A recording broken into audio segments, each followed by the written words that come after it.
عليكم ورحمة الله وبركاته.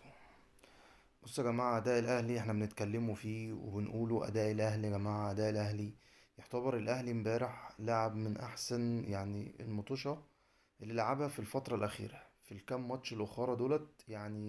أدى أداء كويس، بس الحظ والحكم ده يا جماعة بيعيد نفسه تاني، والتاريخ بيعيد نفسه. بكاري جسامة برضو نفس النظام، كان حاطط الأهلي في دماغه في اللعب وفي اللعيبة. اللي بص، الحكام السنغالية ده يا جماعة الحكام زفت، بيكرهوا مصر أصلا.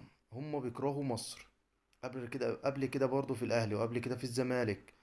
وليه يا جماعة احنا ما بنعترضوش على الحكام دي؟ ليه إدارة الأهلي ما بتعترضش على الحكام دي؟ دي حكام فاسدة، دي حكام والله العظيم ما ليها تحكم في أي مباراة ليه في مصر خالص. ما بيحبوش مصر يا جماعة، السنغاليين ما بيحبوش مصر. يعني هو الحكم امبارح طلع الطرد بتاعه عشان خاطر يهدد اللعيبة ويهدد الجهاز الفني ان هو اي حد يتكلم. هو انت سلاح معاك ان انت تطلع الكارت وتيجي تهدد اللعيبة او ان انت تعمل كل ده؟ يا جماعة لازم يكون في وقفة في إدارة النادي الأهلي، عشان خاطر اللي عمله ده الحكم الفاسد السنغالي المرتشي من الترجي. اللي هو عمله ده حكم فاسد، حكم فاسد، وإدارة النادي الأهلي المفروض كانت اعترضت عليه، لأن هو ده الحكم، وعارفين إن الحكم السنغالي ده هو اللي هيحكم مباراة الترجي والأهلي.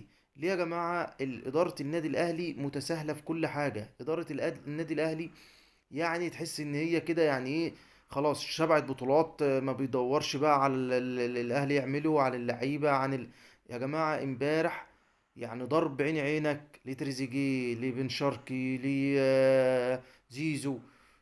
في كوره لزيزو ضرب في الكاحل، ولا اتحسبت ولا كأنه شافها، مع انه هو جنب الكوره، مع انه ما شافها، كأنه ما شافهاش. ليه يا جماعه كل ده؟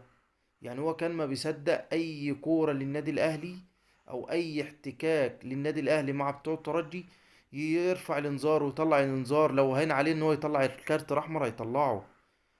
الكوره لعبت بتاع اكتر من 5 دقايق، وهجمه راحت وهجمه جت وهجمه، الهجمات خلصت وهو راح رجع الكوره. كل الجمهور كان مفكر ان هم هيشوفوا كوره النادي الاهلي، الكوره اللي امام عاشور اتخبط فيها. دي كورة برضو المفروض كان تتعاد، الحكم فيها كان المفروض يروح يشوف الفار، كان الفار يرجعه. انما دول مرتشيين يا جماعة، حكم مرتشي، حكام مرتشية، حكام زبالة، حكام